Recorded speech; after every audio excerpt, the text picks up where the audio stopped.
Welcome back to Education Nation. I'm your host, Dr. Mateen Diop. As I said before, this is the very first episode. I'm so excited about Education Nation, Black Video News, right here in the city of San Antonio. We're talking about all things educational, be it K-12, be it college, higher ed, writing, anything that has anything to do with education. We're talking about it right here. But not just education, because we're going to have hot topics that we bring up, things that are happening, because I'm more than an educator.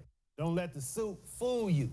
I know music, I know all kinds of stuff, but we're really going to be talking about education here. That's really my focus because I am a 25-year career educator. I've served in every capacity that you can imagine, from the classroom teacher all the way up to the superintendent's office. So I've seen a lot as it relates to education, and I'm excited to be sharing that with you today. We talked about Judson ISD in Bexar County. We talked about Houston ISD, and we're going to be talking a little bit about AI in this segment. What is AI? Artificial intelligence. I remember several years ago, I actually interviewed for this job. I never forget this. I interviewed for this job, and this was before I even knew what AI was, but apparently this school district was a little bit more advanced in their mind than I was. They asked about AI. And I must have given the stupidest answer because I had no idea what AI was. I don't know, adjusted gross income? I don't know what you're talking about. But they were asking a question about the future of education. They asked about AI, of course. I know that now to be artificial intelligence. So what is AI? What does AI do? In education, let's say, for example, you're writing an essay or paper. It does way more than that. You know, you can go to AI, Microsoft Copilot, ChatGPT, Write-Sonic. There are lots of pieces of software that you can get and say, hey, AI, write me an essay on the benefits or the dangers of the Civil War and give me put some names in there, some credits. And AI can write it for you. I've seen it many, many times. But here's the difference as an educator. This is what I have not seen in AI. I have not seen AI sound like me. So when I throw something out there, a prompt out there, and AI writes something for me, and I get it and I read it, as I'm reading it, I realize it doesn't sound like me. So if I'm a teacher in the classroom, a good teacher knows their students. So if you have a student that can hardly string a sentence together, and all of a sudden they turn in a well-written paper with citations and all that, as a teacher, you pretty much know that child didn't write that. Now, I'm not saying they're going to X out the child and we'll give the child an F and all that kind of stuff, because it does take a little bit of sense to even use AI, ChatGPT, Microsoft Copilot. It takes a little bit of sense to even use that. So what I do as when I'm teaching any students, when I'm talking about AI, you have to know how to write just to begin with. You have to know how to form a sentence just to begin with. And when you start there and say AI, ChatGPT, Microsoft Copilot, Grammarly, they can actually rewrite what you wrote, and it sounds more like you, because all it's doing is cleaning up the language. Example, perfect example. I have a child, 17 years old. She's written papers. She's writing papers all the time, and I always look over her papers. And she's always using the word like. I don't know what that word is about teenagers. They like to say like. You know, it's like, like dad, like. And they use the word like and all of that because they don't know what word to put in its place. So my job as a father, my job as an educator is to teach her how to use a word other than like. What should go here instead of saying like, because you're just it's a filler word, and AI is good at finding those words. So we had this discussion, AI versus AGI, artificial general intelligence. I just found out about this, artificial general intelligence. Again, I did say, is this the adjusted gross income? And so everybody in the studio laughed, you're laughing now.